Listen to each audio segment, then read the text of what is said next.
No battery lasts forever, and that includes the one in your key fob. But fortunately, replacing it is easier than you think.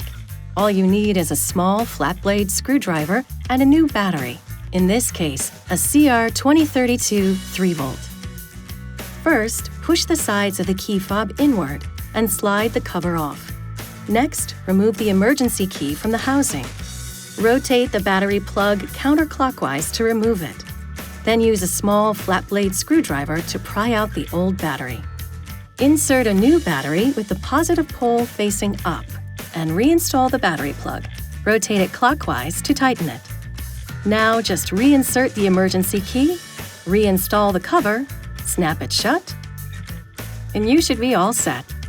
This video is not intended to take the place of your owner's manual. For complete details and other important safety information, please see your owner's information.